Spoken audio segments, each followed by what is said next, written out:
बिस्मिल्लाहिर्रहमानिर्रहीम। या कनागद या कनस्ताइन। मेरे पाकिस्तानियों, जब तक कि मेरे अल्फाज आप तक पहुंचेंगे मुझे एक नाजायज केस के अंदर बंद कर दिया होगा। इससे एक चीज आप सबको वाज़ेह हो जानी चाहिए कि पाकिस्तान में जो फंडामेंटल राइट्स हैं, जो हमारा आइन हमें हुकूक देता है, जो जमहूरियत है, वो दफन हो चुकी है। और हो सकता है कि इसके बाद मुझे मौका न मिले आपसे मुखातब होने का, इसलिए मैं 2-3 बातें आपसे करना चाहता हूं आज। सबसे पहले,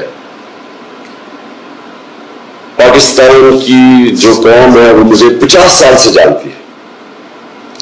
मैं पब्लिक में 50 साल से हूं। कभी मैंने ना पाकिस्तान के आइन के खिलाफ किया हूं, ना मैंने कभी पाकिस्तान का कानून तोड़ा है। और मेरी हमेशा, जब से सियासत में आया, मेरी हमेशा कोशिश हुई कि मैं जो भी अपनी जद्दोजहद करूं वो पुरअमन करूं, आइन जो मुझे हक देता है पुरअमन एहतजाज का, उसके बीच में रहकर करूं। आज ये जो किया जा रहा है, ये इसलिए नहीं किया जा रहा कि मैंने कोई कानून तोड़ा, ये सिर्फ इसलिए किया जा रहा है कि ये चाहते हैं कि मैं जो हकीकी आजादी की तहरीक है इससे पीछे हटूं। और ये इसलिए किया जा रहा है कि ये करप्ट चोरों का टोला, इंपोर्टेड हुकूमत जो हमारे ऊपर मुसल्लत की गई है, ये चाहते हैं कि मैं उसको कबूल कर लूं। मैं आज आप सबसे अपील कर रहा हूं कि आपको अपने हुकूक के लिए, अपनी हकीकी आजादी के लिए सबको निकलना पड़ेगा। कभी भी किसी कौम को प्लेट में आजादी नहीं पकड़ाई जाती। आजादी के लिए जद्दोजहद करनी पड़ती है, जहाद करनी पड़ती है, मेहनत करनी पड़ती है, और वही कौम फिर उसको अल्लाह तोहफा देता है आजादी का। यह वक्त आ गया है कि आप सब अपने हुकूक के लिए निकले। बिस्मिल्लाहिर्रहमानिर्रहीम। इस्लामाबाद के लिए निकल रहा हूँ, फिर से मेरी अदालत में पेशियां हैं। निकलने से पहले 2 बातें करना चाहता हूँ। सबसे पहले, ISPR ने बयान दिया है कि इदारे की तौहीन कर दी, फौज की तौहीन कर दी, कि एक ऑफिसर का नाम ले दिया, इंटेलिजेंस ऑफिसर का, जिसने 2 दफा मुझे कत्ल करने की कोशिश की। ISPR साहब, जरा मेरी गौर से बात सुनो। इज्जत सिर्फ एक इदारे की नहीं है, इज्जत कौम में हर शहरी की होनी चाहिए।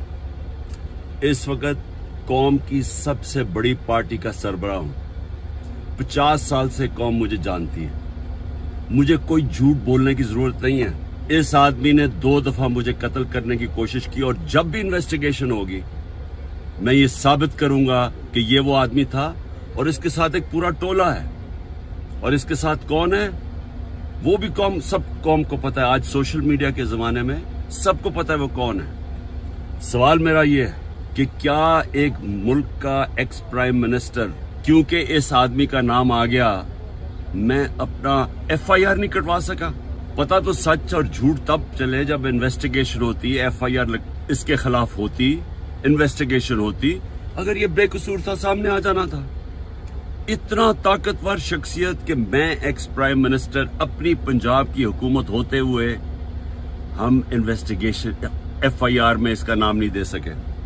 उसके बाद पंजाब की हुकूमत की JIT, 2 पुलिस ऑफिसर ने जिन्होंने इसके कहने पे रिकॉर्ड किया था उसकी स्टेटमेंट्स, नवीद शूटर की, हम 2 ऑफिसर जो रिकॉर्ड किए थे, पंजाब के पुलिस ऑफिसर DPO गुजरात और CCPO CTD, उन्होंने हमारी इन्वेस्टिगेशन के अंदर आने से मना कर दिया। कौन था पीछे? कौन इतना ताकतवर था?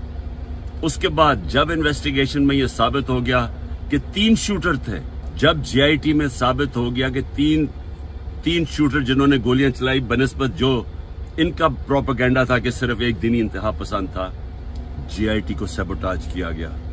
4 CTD के लोगों ने अपनी स्टेटमेंट चेंज की। प्रोसिक्यूटर जनरल ने इन्वेस्टिगेट किया, उसने कहा उनके खिलाफ कार्रवाई होनी चाहिए 4, क्योंकि उन्होंने सैबोटाज करने की कोशिश की। कौन था उनके पीछे? कौन इतना ताकतवर था? और उसके बाद जुडिशल कॉम्प्लेक्स। मैं साबित करूंगा कि आईएसआई ने सारी एक रात पहले उसको टेक ओवर किया। साबित करूंगा कि सीटीटी के कपड़ों के अंदर और वुकला के कपड़ों के अंदर आईएसआई थी वहां। साबित करूंगा कि एक ब्रिगेडियर बैठा हुआ था वहां, मुझे नाम भी उसका बताऊंगा, जो सारा मॉनिटर कर रहा था। क्या काम था आईएसआई का वहां? साबित करूंगा कि उन्होंने मुझे कत्ल करने के लिए, और पीछे यही आदमी था। इसी आदमी का नाम और इन जो टोला था उनका नाम अरशद शरीफ की वालदा ने अरशद शरीफ के कत्ल पे लिखा। कोई इन्वेस्टिगेशन नहीं हुई, कोई किसी की जरूरत नहीं थी कि आगे बढ़े, क्योंकि ये मुकद्दस गायें हैं, कानून से ऊपर हैं। आईएसपीआर साहेब, जब एक इदारा अपनी काली भेड़ों के खिलाफ एक्शन लेता है, वो अपनी क्रेडिबिलिटी बेहतर करता है। एक जो इदारा करप्ट लोगों को, 2 नंबर लोगों को पकड़ता है, वो इदारा मजबूत होता है। अगर शौकत खाने में कोई डॉक्टर गलत काम करे या कोई भी करे, हम एक्शन लेते हैं, हमारी इदारे की क्रेडिबिलिटी बढ़ती है। ये क्या आपने बनाया हुआ है कि जो नाम ले तो जनाब फौज को बुरा भला कहे? मेरी फौज है, मेरा पाकिस्तान है, आपका नहीं है, सिर्फ हमारी फौज है। हमें उससे शायद आपसे ज्यादा ख्याल हो। ये जो हरकतें करना कि जी जो तनकीद करे उसको आप मुंह बंद कर दें, ये आप नुकसान पहुंचा रहे हैं इदारे को। और मैं ये भी आज कह दूं, ये जो आज मैं जा रहा हूं, वहां कोई पुलिस और रेंजर्स और एफसी इतनी बड़ी फौज लाने की, मुल्क के पैसे जाया करने की कोई जरूरत नहीं है। अगर किसी के पास वारंट है, सीधा मेरे पास वारंट लेके आए, मेरे वकील होंगे, लीगल होंगे, मैं खुद ही जाके जेल में तैयार हूं जाने के लिए।